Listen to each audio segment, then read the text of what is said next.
Une épouse manipulatrice. Un mari infidèle pris au piège. Un dîner qui bascule en cauchemar. Ce soir, découvrez comment une seule soirée peut transformer la vengeance en art. Imaginez, vous pensez jouer avec le feu, mais quelqu'un d'autre a déjà allumé l'incendie. Quand les mensonges se heurtent à la manipulation calculée, qui reste debout? Cette histoire vous montrera que certaines chasses se terminent toujours par une capture. Bienvenue sur Histoire d'infidélité. Je suis ravi de vous retrouver pour cette nouvelle histoire, où trahison, pouvoir et rédemption s'entremêlent. Dans les commentaires, dites-moi de quelle ville vous nous regardez et quel temps il fait chez vous.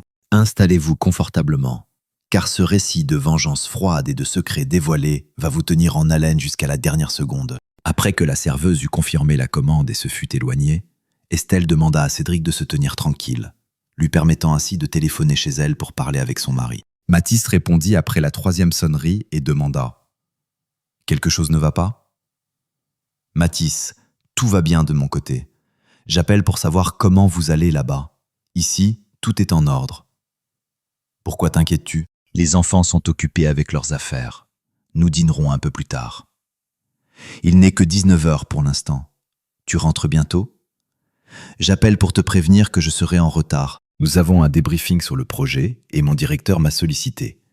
Je suis là, en train de me préparer pour la réunion. » À ce moment, Estelle entendit distinctement une voix masculine qui disait « Voici votre commande. » Puis la réponse de Mathis « Merci beaucoup. » Elle demanda « Mathis, quelle commande ? À qui parles-tu ? » « C'est que dans le bar où je me trouve actuellement, ils ne vendent pas d'alcool à emporter. Mais j'ai convaincu le barman et il m'a emballé une bouteille de whisky Jack Daniels dans un sac. Tu sais, ils vendent du whisky authentique dans ce bar. Conseille à Cédric et prends pour toi du vin Mucho Mas Gold, rouge demi-sec. Il est élaboré à partir de raisins soigneusement sélectionnés, cultivés sur les pentes ensoleillées des vignobles espagnols. Ce que vous avez commandé maintenant ne correspond pas à ton goût. Quel vin ? Quel barman, quel whisky, et d'ailleurs dans quel bar? Je quitte justement ce bar. Il se trouve dans le café où tu es assise avec Cédric, ton directeur. Apparemment, vous vous préparez pour une réunion, bien que, d'après ce que je sais, dans vos bureaux, les lumières sont déjà éteintes. Même les femmes de ménage sont parties, donc ne te presse pas de rentrer. Cédric a probablement réservé une chambre dans l'hôtel à côté du café. Estelle bondit et regarda en direction du bar. Elle vit Mathis en sortir avec un sac à la main, se dirigeant vers la sortie du café. Elle lui dit désespérément au téléphone « Mathis, attends, ce n'est pas ce que tu crois. » Attrapant son sac, elle se précipita après son mari en contournant les tables et les clients. Cédric la suivit d'un pas rapide. Il comprit que quelque chose tournait mal et que ce quelque chose ne faisait pas partie de ses plans. Mais à la sortie, un agent de sécurité l'intercepta en demandant « Vous avez réglé la commande ?»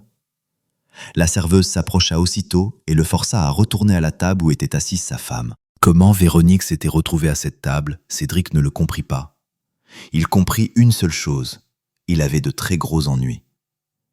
À ce moment, Véronique, jouant avec un couteau à steak bien aiguisé, le regardait attentivement. Il trouva la force en lui et, essayant de paraître calme, prononça « Véro, chérie, comme je suis heureux de te voir. » « Vraiment ?» demanda-t-elle froidement. « Moi, je vois que celle que tu es heureux de voir vient de s'enfuir du café. Dommage, bien sûr. J'aurais planté avec plaisir une fourchette dans son œil. Mais ce n'est rien. Elle ne m'échappera pas longtemps. Je vois que tu as commencé à oublier mes leçons et que tu as repris tes vieilles habitudes. Cette Estelle n'est pas la première fille que tu traînes dans un lit. Véro, qu'est-ce que tu racontes? Les choses se sont simplement... Ah oui, les choses se sont simplement passées ainsi. Comme le mari de ta secrétaire qui est aussi ici avec des amis. Mais j'ai tout rompu avec elle depuis longtemps. Ne mens pas. Je l'ai interceptée après le déjeuner. Tu crois qu'elle t'a appelé et s'est absentée du travail pour le reste de la journée pour quelle raison? Elle m'a tout avoué comme au confessionnal. La serveuse s'approcha et apporta les plats commandés, dressa habilement la table. Pendant tout ce temps, Véronique et Cédric restèrent silencieux. Cédric observait attentivement la main de sa femme tenant le couteau à steak. Il connaissait son caractère impétueux. La dernière fois, l'ayant surpris en flagrant délit d'infidélité, elle l'avait frappé avec une poêle en fonte. Il avait passé 10 jours à l'hôpital, essayant de convaincre les médecins et la police qu'il était tombé. Maintenant, La situation n'était pas meilleure. D'après les récits de sa secrétaire, il savait que son mari était boxeur en poids mi-lourd. Véronique passa lentement la lame du couteau sur le bord du steak, d'où s'échappait une vapeur appétissante. Elle ne quittait pas Cédric d'un regard froid et scrutateur. Ce couteau, elle semblait le tenir aussi naturellement qu'il tenait son stylo. Véronique dit « Alors, Cédric, assieds-toi. Ne reste pas planté là comme un fantôme. Ta fuite a échoué, et le dîner, je vois, est excellent. Tu avais commandé en grand, probablement pour faire impression. Estelle, je pense, a apprécié. Dommage qu'elle se soit enfuie sans goûter. Et c'est elle qui aurait dû payer le dîner. Véro, chérie, je ne comprends pas de quelle fuite tu parles. Estelle et moi nous préparions vraiment pour une réunion convoquée à l'improviste. Et là, son mari, un genre de psychopathe, a commencé à la menacer. Voilà pourquoi elle s'est précipitée pour le calmer. Ah, c'est comme ça. Donc son mari est un psychopathe. Et celui dont j'ai entendu la voix au téléphone quand j'ai appelé cette... Comment s'appelle-t-elle déjà? Sophie, ta secrétaire. C'était qui? Son frère jumeau. Il a, tu sais, décrit de façon très colorée comment vous avez travaillé avec elle à l'hôtel Venezia jeudi dernier. Des détails très touchants. À propos d'un grain de beauté qu'elle a là. Tu sais de quoi je parle? Cédric pâlit. Il sentit le sol se dérober sous ses pieds. Venezia, grain de beauté. Sophie avait tout raconté. Il répondit. Véro, écoute. C'est Sophie qui s'est jetée sur moi, et j'ai été faible une fois. C'était une erreur. Une erreur, ricana-t-elle. Mon cher, tu ne te trompes pas. Tu mens et tu trompes systématiquement. Tu es un produit défectueux que j'ai oublié de retourner au magasin autrefois. Mais je ne vais pas simplement le jeter à la poubelle. Non, je vais le recycler utilement. Elle sortit son téléphone de son sac, le posa sur la table et continua. Pendant que tu dînais ici avec ta réunion, j'ai eu le temps de faire certaines choses. Premièrement, Sophie a rédigé une lettre de démission, très touchante, sous la dictée et avec aveu de vol de plan. Elle n'est plus dans l'entreprise. Deuxièmement, j'ai parlé avec notre comptable principal. Tu te souviens de celle que tu as licenciée il y a 3 ans parce qu'elle avait refusé de traiter tes paiements douteux? Elle est de nouveau avec nous. Dès lundi, elle commencera un audit. Cédric déglutit. Le monde s'écroulait, et il comprenait que ce n'était que le début. Tentant de se justifier et d'arrêter tout cela, il dit « Véro, pourquoi? L'entreprise est la nôtre, notre création commune. » Non, mon cher, c'est mon entreprise. Tu n'étais que mon paravent et mon divertissement. Mais les divertissements sont terminés. Dès lundi, tu es simple vice-président en relations publiques, sans droit de signature, sans accès aux finances. Ton bureau déménagera dans la pièce en face des toilettes. Ton chauffeur est déjà licencié. Tu prendras le métro et chaque matin tu me feras personnellement un rapport sur tout. Mais c'est humiliant. Non, c'est ta nouvelle réalité. Et maintenant, mange ton steak, il a refroidi. Et bois ce vin, celui-là même que le mari de ton employé t'a conseillé. Savoure. Demain commence pour toi une vie complètement différente, sans illusion. Elle s'adossa à sa chaise, observant comment d'une main tremblante, il tendait la main vers le couteau. Le jeu ne faisait que commencer, et Véronique était certaine que cette fois, il se terminerait comme elle le voulait. Surgissant dans la rue, Estelle parcourut du regard l'avenue remplie de passants en cette fin de journée. Au loin, près du feu tricolore dans le parking, une silhouette familière avec un sac apparut. Elle cria « Mathis !» Mais sa voix se noya dans le brouhaha urbain. Elle se précipita en avant. Son sac la frappait maladroitement contre la hanche. Le feu passa au vert et la foule de piétons se déversa sur le passage clouté. Estelle, s'excusant, bousculait les gens. Mais lorsqu'elle atteignit le trottoir opposé, la voiture de Mathis quittait déjà le stationnement. Elle s'arrêta, s'appuyant contre le mur froid d'un bâtiment, tentant de reprendre son souffle. Des larmes d'impuissance et de rage lui montaient aux yeux. Rage contre Cédric, contre cette situation ridicule, mais surtout contre elle-même. Elle sortit son téléphone et se mit à appeler Mathis avec désespoir. L'abonné était indisponible. Avec une clarté poignante, elle réalisa que Mathis l'avait tout simplement mise en mode silence. Estelle ne pouvait pas laisser les choses ainsi. Elle n'était pas du genre à abandonner. Élant un taxi, elle fonça chez elle. En chemin, elle tenta encore et encore de le joindre, mais en vain. Dans sa tête défilaient des bribes de leur dernière conversation. Son ton calme, presque glacial, sa connaissance de tous les détails. Il n'était pas simplement jaloux, il savait. Et elle comprenait que des excuses du style « ce n'est pas ce que tu crois » ne marcheraient plus maintenant. Il fallait des faits, des actes. En arrivant devant la maison, elle vit des fenêtres de la chambre obscure. Son cœur se serra. Dans l'appartement régnait le vide. Sur la table de la cuisine était posée une note, écrite de son écriture ample. « Je suis partie avec les enfants. J'ai besoin de temps. N'appelle pas. Ne gâche pas les vacances des enfants. Tu les as déjà oubliés de toute façon. » Estelle s'affaissa sur une chaise. Un sentiment de culpabilité l'envahit complètement. Mais après quelques minutes, il fut remplacé par une détermination froide et aiguë. Elle ne laisserait pas ce mariage s'effondrer à cause de l'ignoble intrigue de Cédric. Elle n'était pas une sainte. Oui, elle s'était pas mise de flirter avec son directeur, y voyant un certain jeu et une opportunité d'avancement professionnel. Mais franchir la ligne, elle ne l'avait jamais envisagé. Et Mathis représentait tout pour elle. Elle prit son téléphone et composa le numéro de Sophie, la secrétaire de Cédric. On décrocha après un moment. Estelle dit « Sophie, c'est Estelle. Quelque chose de terrible s'est produit. Mon mari a surpris Cédric et moi, et il semble qu'il va tout retourner sans dessus-dessous. J'ai besoin de la vérité. Que se passe-t-il » Sophie, sanglotant d'une voix étouffée, révéla tout. Comment Véronique l'avait interceptée après le travail, comment elle l'avait menacée et forcée à rédiger une déclaration concernant le vol de plans, comment elle lui avait arraché l'aveu de sa liaison avec Cédric. Elle ajouta « Au café, c'était très probablement Véronique. Quand elle m'interrogeait, elle a dit qu'elle allait maintenant s'occuper de toi. Estelle a dit que tu es la suivante sur sa liste. » Estelle pâlit, mais pas de peur, plutôt de colère. Voilà donc le prix de son jeu stupide. Véronique n'était pas simplement une épouse jalouse, c'était une catastrophe naturelle balayant tout sur son passage. Estelle dit « Merci Sophie, tiens bon. » L'appel suivant fut pour le frère de Mathis, Raphaël. Il répondit à contre-cœur. « J'écoute. »« Raphaël, je sais que Mathis est chez toi avec les enfants. Je ne vais pas lui parler. Transmets-lui simplement, s'il te plaît. Dis-lui que je ne l'ai pas trompé. Dis-lui que je l'aime.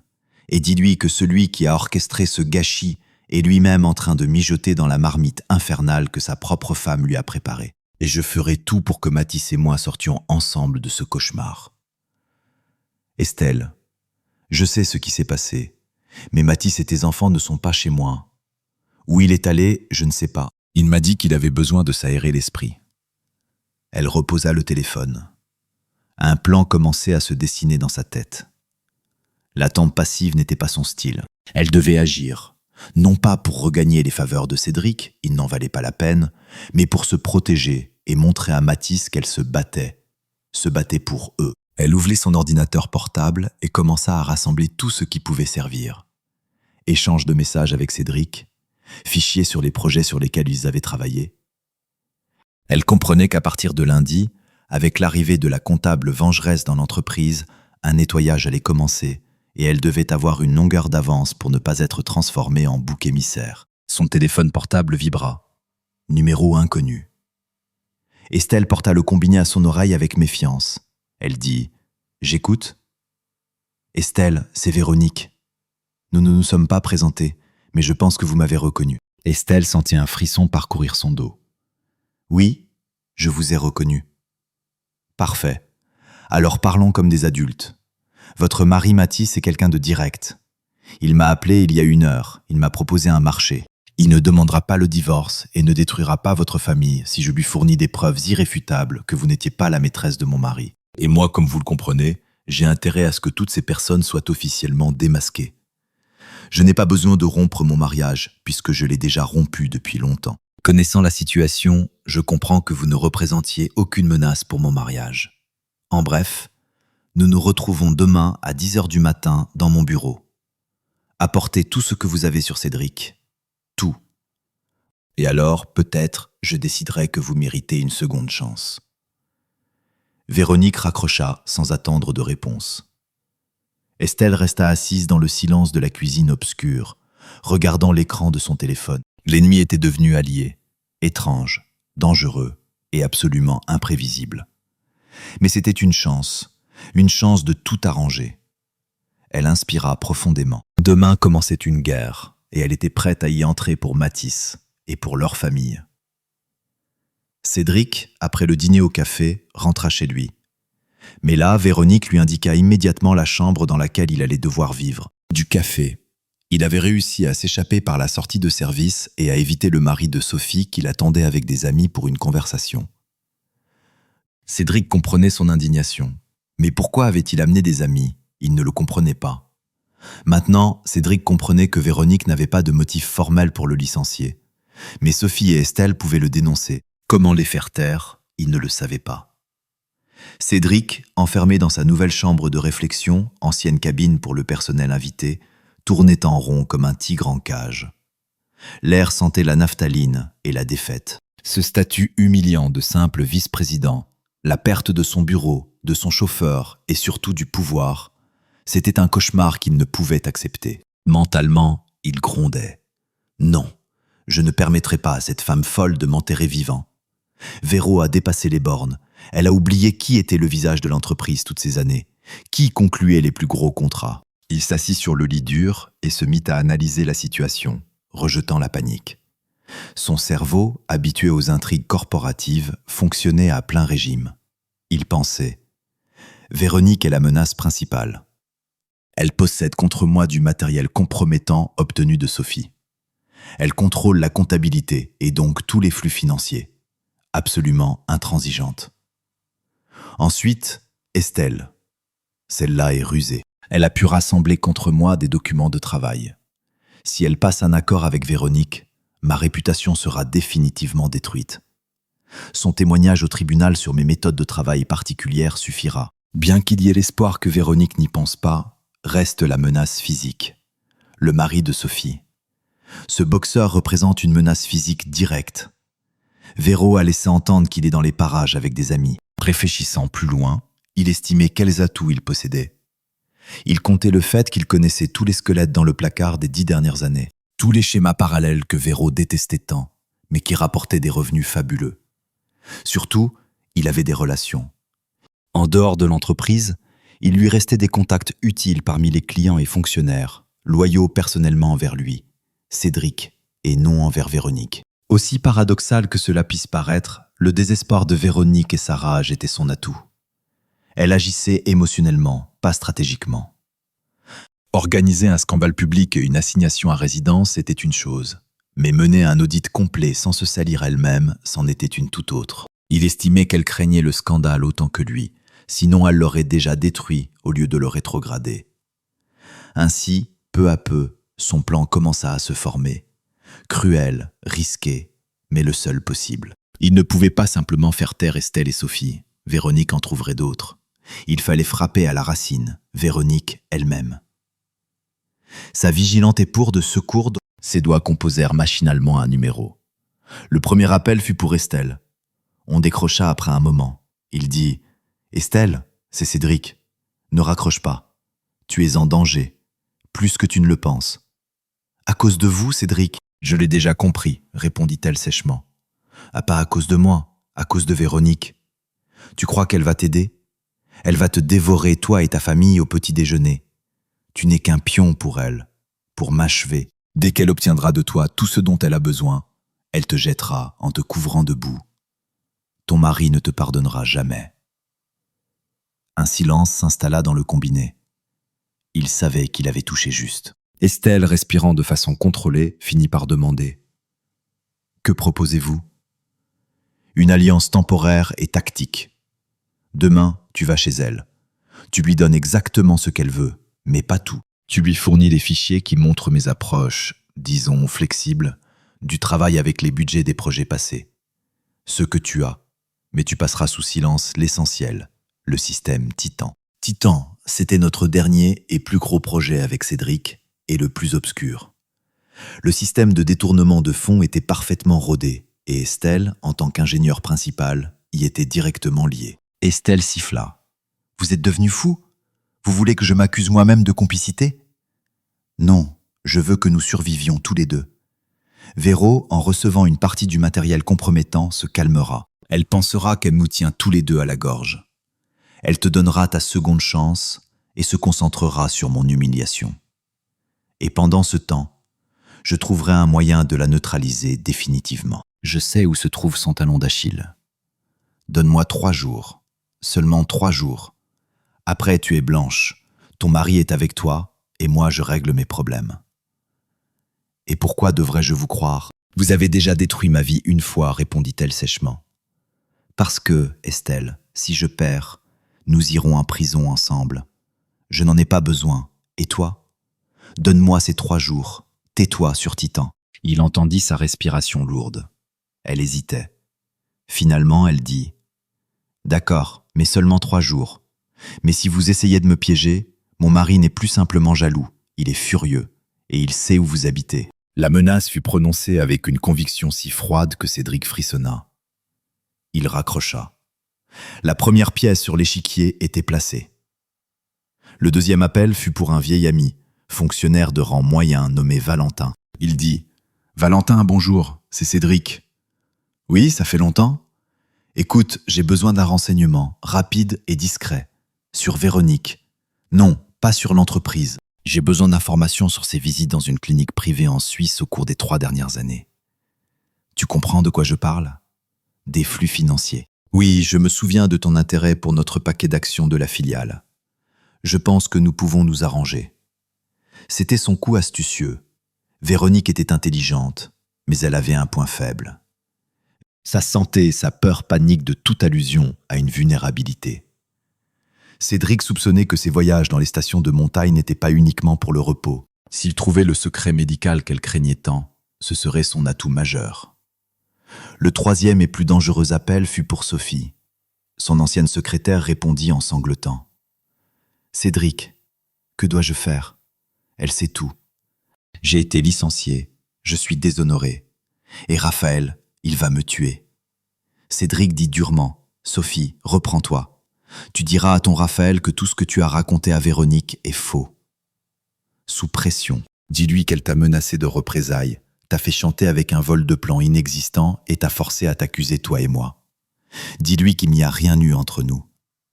Mais il ne me croira pas. Véronique va me détruire, semblota-t-elle. Véronique sera occupée. Très bientôt, elle aura des problèmes bien plus sérieux que tes histoires. Et à Raphaël, je ferai passer par des amis une proposition commerciale très avantageuse. Un contrat tel qu'il oubliera tous les grains de beauté pour longtemps. Tiens bon, Sophie. Tais-toi, et nous nous en sortirons tous. La conversation avec Sophie était la plus risquée. Il jouait sur sa peur et sur la cupidité de son mari. Si elle parlait trop, il risquait une rencontre avec le boxeur dans une ruelle sombre. Cédric éteignit le téléphone et le cacha. Le plan était lancé. Il misait tout sur un coup de poker, carrière, liberté et peut-être même sa vie. Il ne voulait pas simplement conserver son poste, il voulait tout récupérer.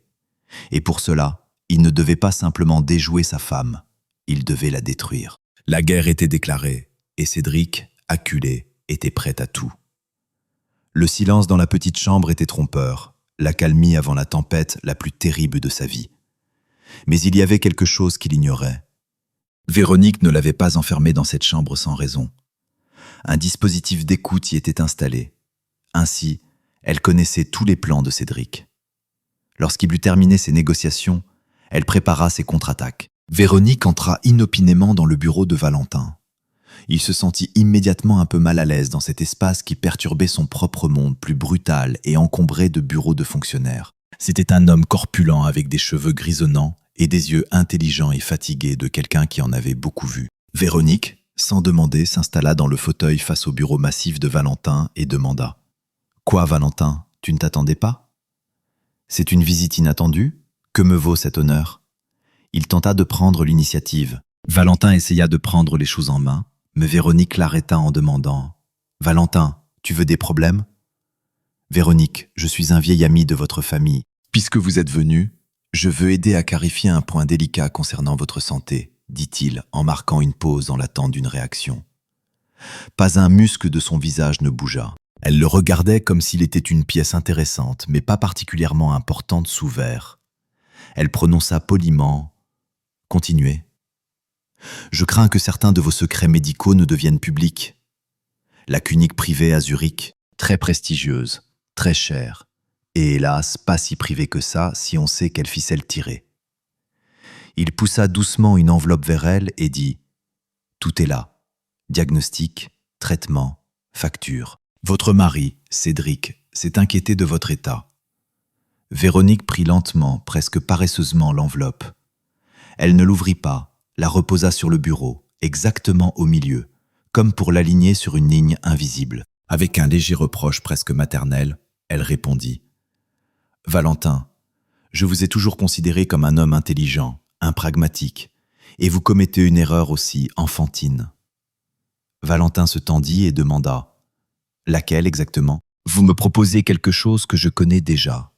Plus encore, vous me proposez quelque chose que j'ai moi-même créé. » Elle ouvrit son sac à main et sortit une enveloppe absolument identique, un peu plus usée. Elle dit « Voyez-vous, il y a 3 ans, quand j'ai soupçonné pour la première fois des irrégularités dans les rapports financiers de mon mari, j'ai compris qu'il aurait besoin d'un atout, d'un coup désespéré, et je savais qu'il viendrait vous voir. Vous avez toujours été son résolveur de problèmes sales. Alors j'ai créé cet appât pour vous. » Valentin pâlit et s'enquit. « Que voulez-vous dire ? » « Je veux dire, cher Valentin, que toute cette histoire de ma maladie secrète est simplement une belle légende. Faux diagnostic, fausses factures, payées via des sociétés offshore que je contrôle. J'ai attendu cela pendant 3 ans. J'ai attendu que Cédric, acculé, fouille dans ce vieux coffre et sorte son arme secrète.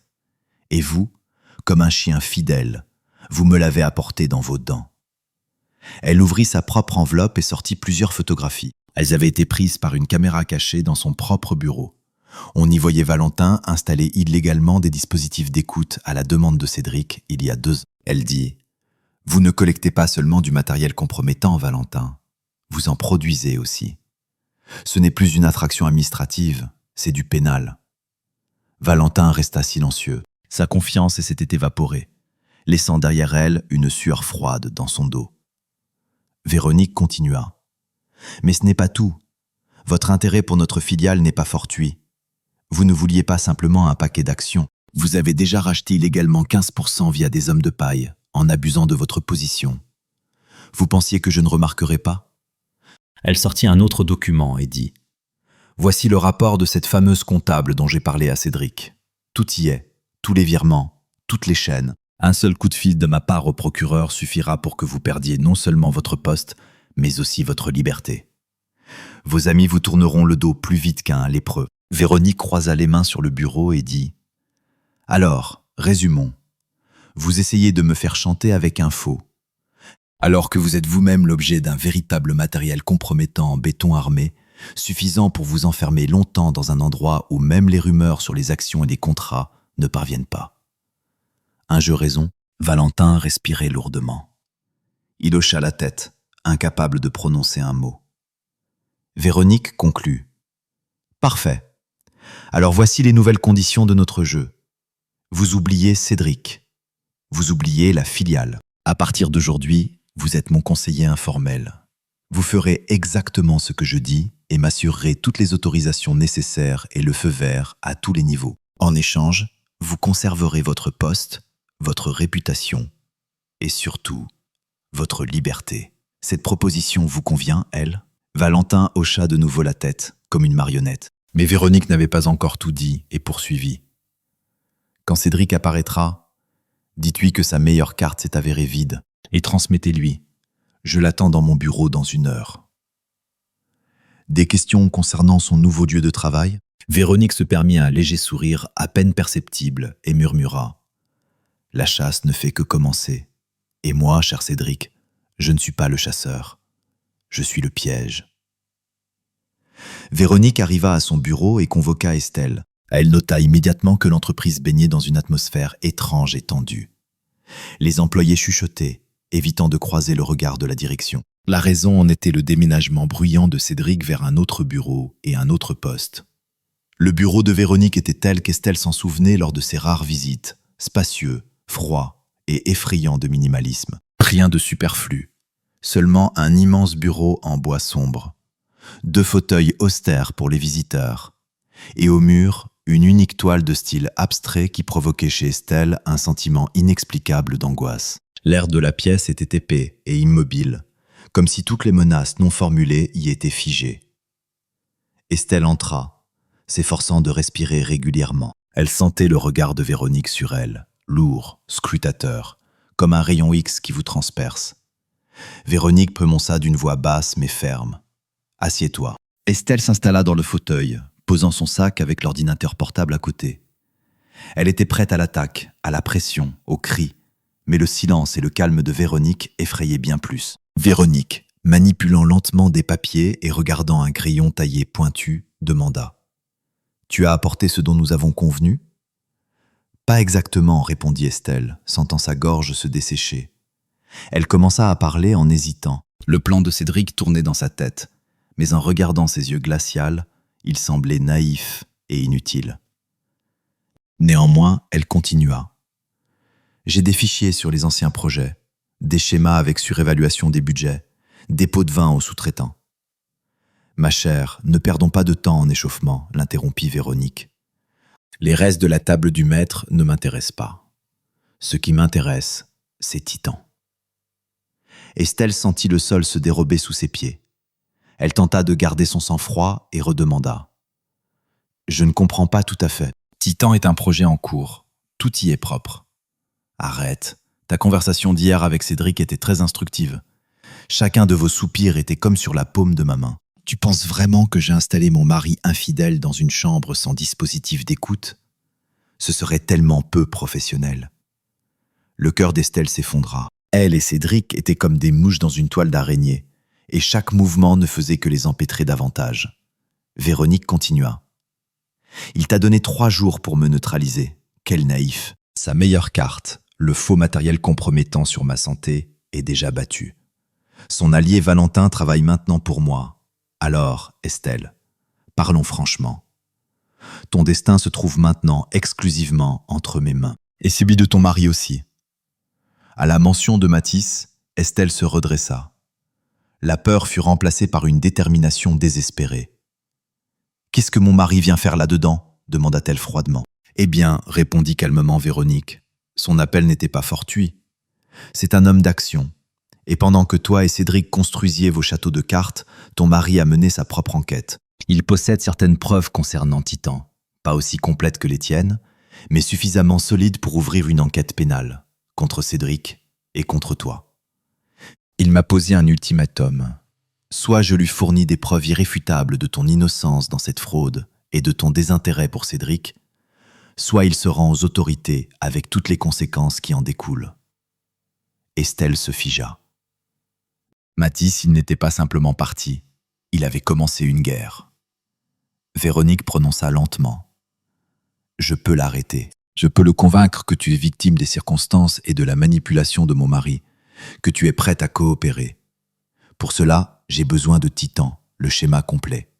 Tous les fichiers, tous les chiffres, toutes les transactions. Non pas pour te détruire, mais pour détruire Cédric définitivement et irréversiblement, pour le démasquer complètement. » « Vous voulez que j'avoue ma complicité ?»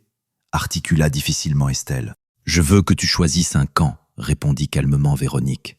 « D'un côté, l'effondrement de ta famille et la victoire de Cédric, qui, je t'assure, sera le premier à te livrer à l'enquête. De l'autre, ta liberté, une chance de reconstruire ta famille et la destruction totale de l'homme qui a ruiné ta vie.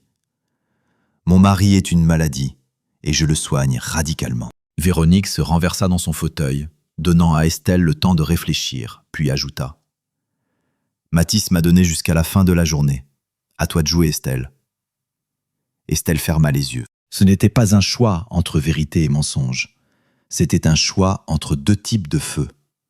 D'un côté, Cédric, le serpent qui l'avait déjà mordu. De l'autre, Véronique, l'araignée dans la toile de laquelle elle se débattait déjà. Mais avec l'araignée, on pouvait au moins négocier, car elle avait une carte que ni Véronique ni Cédric ne connaissaient.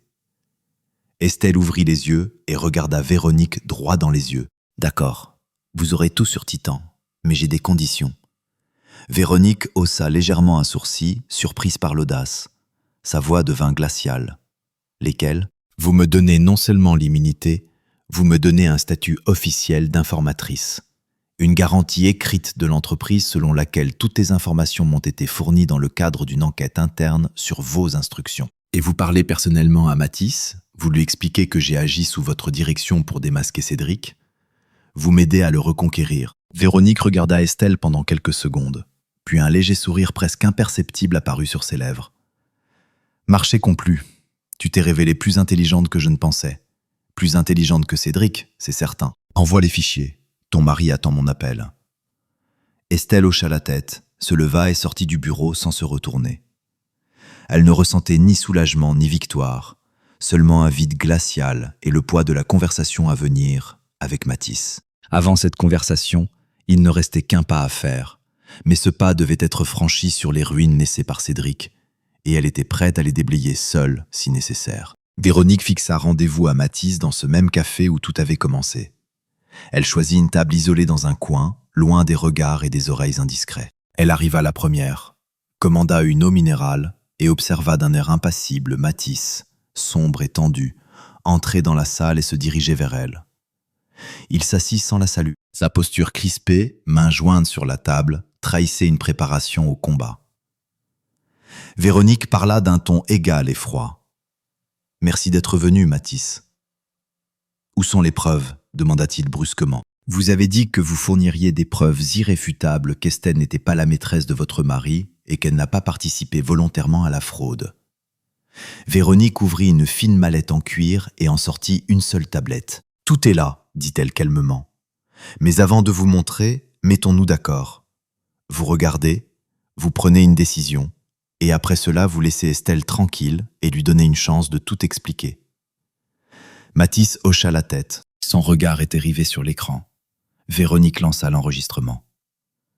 Pas simplement un rapport, mais une chronique soigneusement montée, composée d'appels interceptés, de fragments de correspondance et de documents officiels. La première voix fut celle de Cédric, celle-là même enregistrée par le dispositif d'écoute dans sa chambre. « Estelle, c'est Cédric, ne raccroche pas. Tu es en danger, plus que tu ne le penses, à cause de Véronique. Elle va te dévorer toi et ta famille au petit déjeuner. Tu n'es qu'un pion pour elle. Je propose une alliance temporaire et tactique. Tu lui donnes exactement ce qu'elle veut, mais pas tout. Tu passes sous silence l'essentiel, le système Titan. » Mathis écoutait sans bouger. Dans ses yeux se reflétaient tension et douleur. Il entendait comment sa femme s'était retrouvée entre deux prédateurs. Ensuite, Véronique montra la correspondance entre Estelle et Cédric. Le commentaire fut sec. Notez le ton. Elle gardait ses distances, le repoussait. Ici, il écrit « Notre communication spéciale me manque. » Et voici sa réponse. « Cédric, limitons-nous aux questions professionnelles. J'ai un mari et des enfants. » Mathis expira lentement, mais le plus important était à venir. Véronique ouvrit un mémorandum interne daté de 2 semaines plus tôt. Estelle avertissait officiellement Cédric des irrégularités dans le projet Titan et demandait une vérification interne. Il avait ignoré la lettre et avait commencé à faire pression sur elle. Le dernier document était un bref message d'Estelle à Véronique. « Véronique, je comprends que je prends un risque, mais je ne peux plus me taire. Le projet Titan est mené avec des irrégularités. Je suis prête à fournir des preuves. Je demande des garanties de protection. Estelle. » Véronique dit doucement. Elle est venue me voir d'elle-même, un jour avant que vous ne la voyiez au café. Elle n'était pas une maîtresse, elle était une informatrice. Mon mari voulait l'utiliser pour me discréditer et se sauver lui-même, mais elle a choisi la vérité. Véronique éteignit la tablette. Un silence de mort régna dans le café. Puis elle dit « Elle n'est pas parfaite. Elle a commis des erreurs, mais elle s'est battue pour vous, pour la famille, pour la justice. » Mathis resta longtemps silencieux. Puis il se leva, regardant par la fenêtre, et dit doucement « Merci. J'ai besoin de temps. »« Bien sûr, répondit Véronique, mais ne tarde pas. La guerre est terminée. Il est temps de revenir à la paix. » Elle le regarda sortir. Sa silhouette se dissolut dans la foule du soir. Véronique resta seule à table, finissant son eau. Ni joie ni triomphe, seulement un ordre froid et impeccable. Mathis se tenait à la fenêtre de son refuge temporaire, un appartement loué dans un quartier résidentiel, regardant les immeubles anonymes et les rares lumières des voitures. Dans ses mains, il serrait son téléphone, comme s'il essayait d'en extraire une réponse. Les preuves de Véronique, froides et impitoyablement logiques, avaient tout bouleversé en lui. L'image de l'épouse infidèle qui le brûlait de l'intérieur toutes ces heures s'était fissurée et effondrée, ne laissant qu'un vide poignant et le sentiment de sa propre stupide précipitation. Il se souvint de sa voix au téléphone, pleine de panique. « Mathis, attends, ce n'est pas ce que tu crois !» Il se souvint comment elle avait couru après lui dans la rue, comment sa voix s'était brisée en un cri, et comment lui était simplement parti, avait mis leur vie commune en pause, emmené les enfants chez ses parents, la laissant seule dans une maison vide avec culpabilité et désespoir. Comme en réponse à ses pensées, le téléphone vibra. Sur l'écran brillait le nom d'Estelle. Il le regarda pendant plusieurs longues secondes, écoutant la sonnerie insistante. La colère était partie. Il ne restait que la fatigue et un vague espoir. Il fit glisser son doigt sur l'écran. Sa propre voix résonna rauque et détachée. « Allô ?» De l'autre côté, un silence s'installa. Il n'entendit que sa respiration saccadée. Puis une voix basse et étouffée demanda « Tu as regardé ce qu'elle t'a transmis ?»« Oui, j'ai regardé. »« Et tu as décidé quelque chose ?»« Je suis à la maison maintenant. Enfin, là où je me suis arrêté. Les enfants sont au village, chez mes parents. Viens si tu veux, nous devons parler. Je ne connais pas ton adresse. Je te l'envoie par message. » Il lui écrivit l'adresse et raccrocha sans attendre de réponse. La conversation exigeait des regards, pas des voix sans visage dans un combiné. Estelle roulait en taxi à travers la ville nocturne, regardant sans but les lumières qui défilaient. Son cœur battait quelque part dans sa gorge. Sa voix était fatiguée, mais elle ne contenait plus ce mur de glace d'avant. Véronique avait tenu parole. Maintenant, tout dépendait d'elle, de deux. Elle monta l'escalier et s'arrêta devant la porte, ressentant soudain une crise de peur sauvage. Et s'il ne pardonnait toujours pas? Et si ce n'était qu'une formalité pour mettre un point final? Elle inspira profondément et appuya sur la sonnette. Mathis ouvrit la porte. Ils se tenaient face à face, séparés par le seuil comme par un abîme. Il avait l'air épuisé, elle, perdue. Mathis s'écarta et la laissa entrer en disant « Entre ». Le petit appartement était confortable, mais impersonnel. Un petit canapé, des meubles simples, tout évoquait un refuge temporaire. Estelle sentit sa gorge se serrer. Mathis passa dans la cuisine, elle le suivit. Il s'assit à la table, elle resta debout, appuyée contre le chambranle. Commençant par l'essentiel, Estelle expira. « Je n'ai pas couché avec lui, Mathis. Jamais. Oui, j'ai flirté. J'aimais l'attention. J'aimais me sentir importante. C'était un jeu stupide et enfantin, et je ne comprenais pas à quoi je jouais.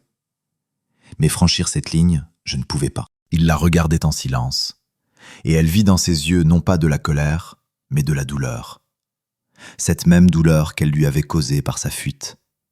Il dit doucement « Tu sais ce que j'ai ressenti quand je vous ai vu dans ce café? J'ai senti que tu étais devenue une étrangère, que tu avais une autre vie dont je ne savais rien.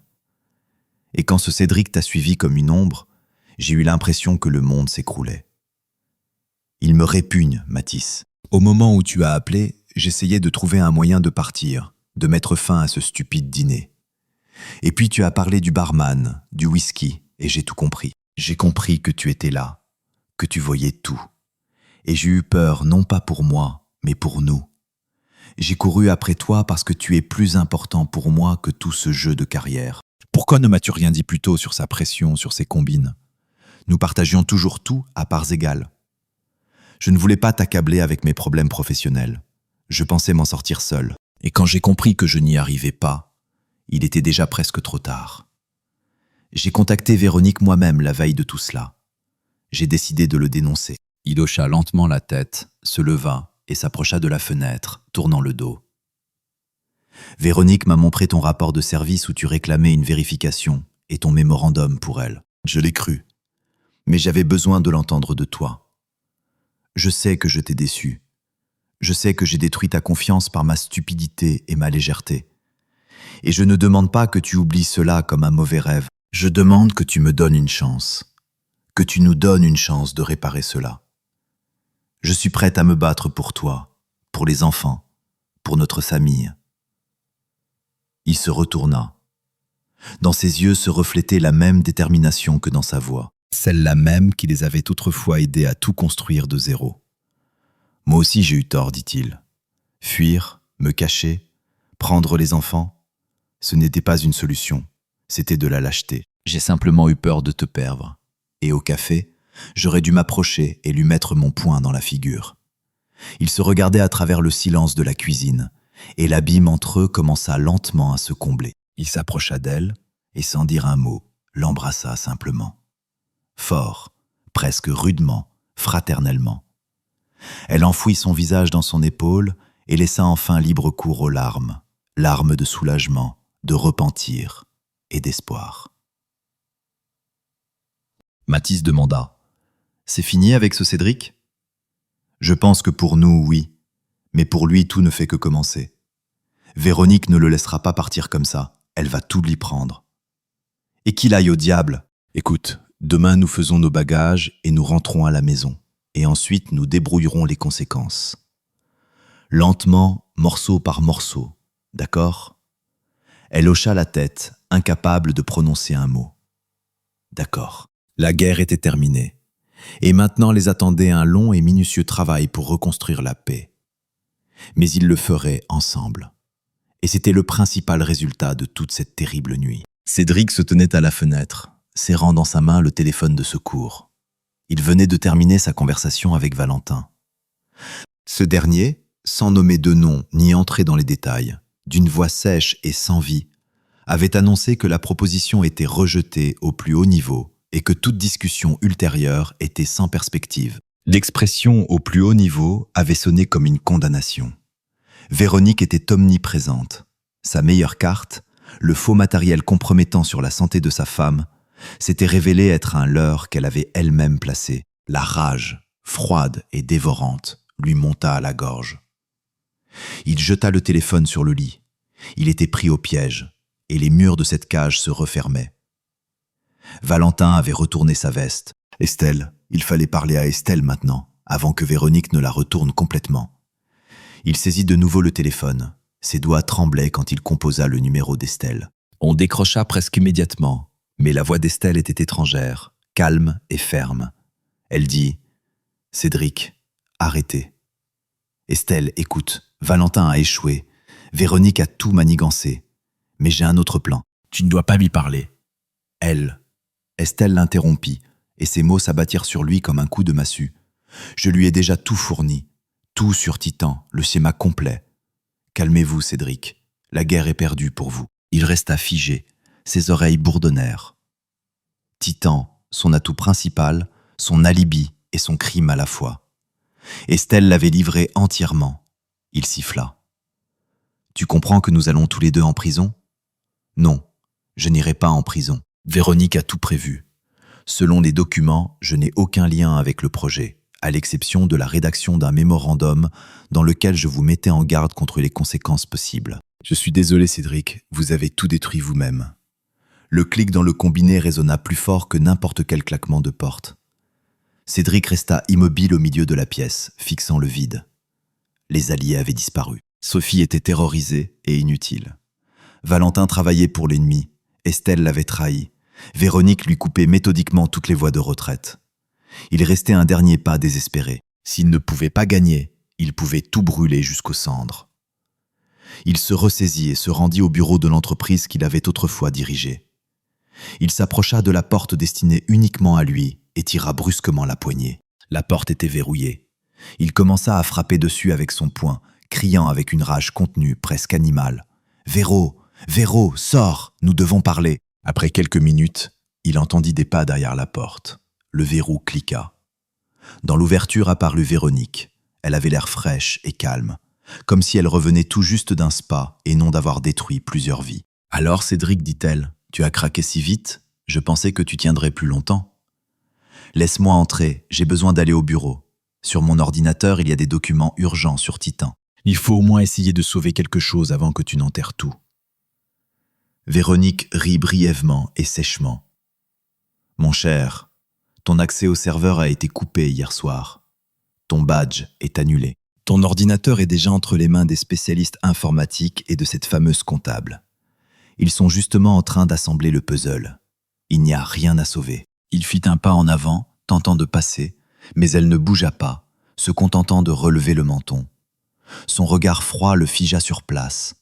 Il demanda « Alors laisse-moi partir. Laisse-moi m'en aller. Je partirai, je disparaîtrai. Tu auras tout, l'entreprise, l'argent, tout ce que tu veux.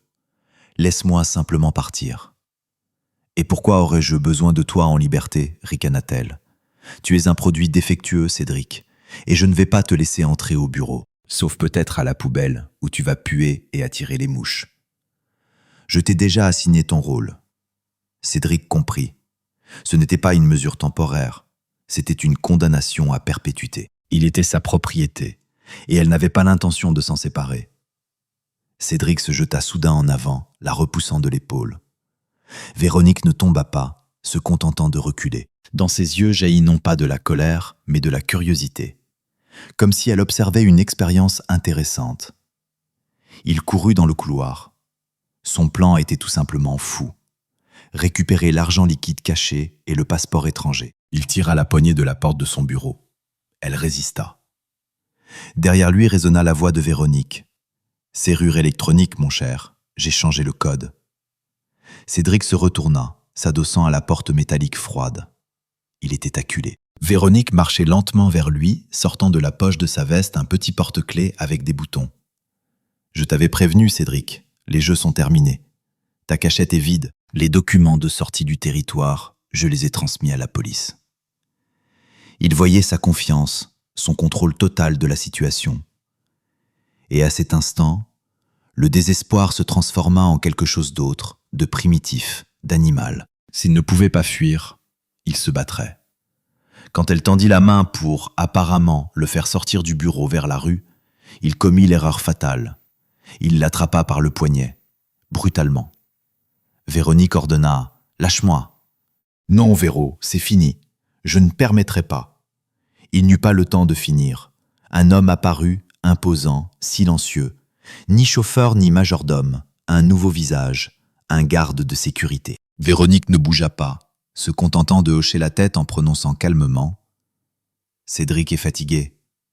Jetez-le dans la rue et prenez-lui son téléphone. »« Véro, attends !» cria-t-il. « Dis-moi ce que tu veux de moi. Je signerai tous les papiers que tu veux. » « Bien sûr que tu signeras, et tu rendras à l'État ce que tu as volé. Je ne prendrai pas ça sur moi. » Cédric savait que bientôt on viendrait le chercher, car il avait détourné des fonds publics. Cédric reprit conscience dans une ruelle sale, à 2 pâtés de maison du bureau. Son corps était endolori. Il avait un goût de sang et de défaite dans la bouche. Ses poches étaient vides. Le dernier téléphone, le dernier espoir de contact avec le monde extérieur, tout avait été pris. On ne lui avait laissé qu'un vieux portefeuille usé avec son permis de conduire et quelques petites coupures. Une aumône humiliante, calculée pour qu'il ressente sa propre insignifiance. Mais même une bête acculée est capable d'un bond désespéré. La rage et l'instinct de survie l'emportèrent sur la douleur et l'humiliation. Il ne pouvait pas retourner dans cette maison-prison. Il ne pouvait pas rester dans la ville où chaque visage dans la rue pouvait être un mouchard de Véronique ou le mari de Sophie avec ses amis. Dans sa conscience embrouillée défilèrent aéroport, gare, il faut fuir. Il lui restait une petite somme d'argent. Il se leva, chancelant et essayant de ne pas attirer l'attention, entra dans le premier café venu avec un téléphone public. D'une main tremblante, il composa le numéro de la seule personne qui, pensait-il naïvement, pouvait être hors de portée de Véronique. Son vieil ami d'université, Valentin, programmeur de génie déchu dans l'alcoolisme, vivant dans un sous-sol en périphérie de la ville. « Valentin, c'est Cédric, j'ai besoin d'aide, d'argent et de mes documents que je t'ai laissés en garde. Retrouve-moi dans notre café dans 20 minutes. » La voix dans le combiné était rauque et ensommeillée. « Cédric, tu as des ennuis ? Ce ne sont pas tes affaires et ne pose pas de questions. » Il se rendit au lieu de rendez-vous par des chemins détournés, changeant d'itinéraire et regardant constamment par-dessus son épaule. Chaque ombre lui semblait une menace. Dans sa poche, il serrait un tesson de verre trouvé, misérable simulacre d'arme. Valentin, hirsute et empestant le vin bon marché, l'attendait près d'un kiosque abandonné. Il tendit à Cédric un passeport usé et les clés d'une vieille Peugeot délabrée qui avait autrefois appartenu à Cédric et avait été donnée à Valentin en signe d'amitié et de générosité. « Cédric, tu es sûr que… » commença Valentin. « Sûr. Et toi, oublie que tu m'as vu, » le coupa brusquement Cédric. La Peugeot démarra à la 5e tentative, toussant et tremblant de tout son corps. Mais pour Cédric, à ce moment-là, elle était plus belle que n'importe quelle limousine. C'était un billet pour la liberté. Il prit le périphérique, s'efforçant de ne pas dépasser la vitesse limite et de ne pas attirer l'attention de la police. Son plan était d'une simplicité primitive. Rejoindre le chef-lieu régional voisin à 300 km de là, y abandonner la voiture de Valentin, acheter avec l'argent restant le billet le moins cher pour le premier train venu allant vers le sud, en Bretagne, en Provence, n'importe où, pourvu que ce soit loin. Il filait sur l'autoroute nocturne, et au rythme du claquement des soupapes du vieux moteur résonnait dans sa tête une seule pensée. « J'ai perdu la bataille, mais pas la guerre. Je reviendrai. Je récupérerai tout. L'entreprise, l'argent, le pouvoir. Je te brûlerai, Véro. Je te réduirai en cendres. » Il ne savait pas que dans l'habitacle de la Peugeot délabrée, sous le revêtement de la banquette arrière, Véronique, anticipant même ce pitoyable coup, avait installé à l'avance un autre traceur GPS. Et maintenant, assise dans son bureau, sirotant un thé parfumé, elle observait avec un léger sourire sur l'écran de sa tablette le petit point solitaire qui rampait sur la carte vers le vide nocturne. « Cours, Cédric, cours, » murmura-t-elle. « Cours autant que tu veux. Plus tu iras loin, plus il sera intéressant de te retrouver. La chasse continue, et maintenant c'est la police qui va te traquer. » Au final, Mathis et Estelle se réconcilièrent. Véronique se lassa bientôt de poursuivre Cédric. Elle savait que désormais la police s'occupait étroitement de lui. Quant à elle-même, elle avait simplement besoin d'éliminer Cédric et de ne rien perdre de ses biens et de son argent. Maintenant, elle était devenue la célibataire la plus convoitée de la région, qui avait déjà un prétendant. Cédric fut arrêté loin en dehors de la région et ramené sous escorte dans sa ville natale. Et c'est ainsi que l'histoire se termine. En réfléchissant à voix haute, on pourrait dire « Parfois l'achat se transforme en miroir, où chacun voit non pas sa proie, mais lui-même. Ceux qui construisent des pièges pour les autres tombent inévitablement dans leur propre filet. Le pouvoir, la trahison et la peur sont des compagnons dangereux, capables de détruire n'importe quelle âme. Mais même dans l'histoire la plus sombre, il y a toujours place pour le repentir, l'amour et l'espoir. L'essentiel est de comprendre à temps que la véritable victoire n'est pas de détruire l'ennemi, mais de rester humain.